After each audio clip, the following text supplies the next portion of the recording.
Hello friends, અમે જઈ રહ્યા છીએ મહાદેવ મંદિરે દર્શન કરવા માટે. આજે શ્રાવણ મહિનાનો છેલ્લો સોમવાર છે. અમે તો હર સોમવારે જઈએ જ છીએ દૂધ અને જળ ચડાવવા. અને આજે તો રોડ ઉપર મંદિર અમારી બાજુમાં જ છે, તો ત્યાં દર્શન કર્યા અમે નિરાતે.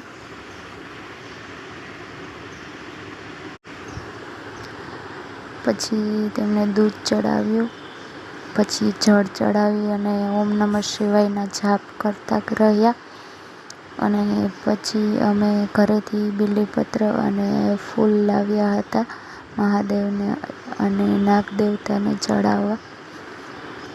તો પછી અમે ફૂલ અને બીલીપત્ર ચડાવ્યા. હું અને મારા હસબન્ડ હર સોમવારે જઈએ જ છીએ મહાદેવના દર્શન કરવા માટે. થોડોક ટાઈમ ભગવાનને પણ આપી દઈએ, બાકી તો કામ તો રહેવાનું જ છે બધાને. પછી આરતી થોડીક કરી, દીવો પ્રગટાવ્યો, અગરબત્તી પ્રગટાવી અને પછી તેમના જાપ કરતા રહ્યા, ઓમ નમઃ શિવાય, ઓમ નમઃ શિવાય, ઓમ નમઃ શિવાય. અને પછી અમે પાછા દર્શન કરી અને ઘરે જવા નીકળી ગયા હતા.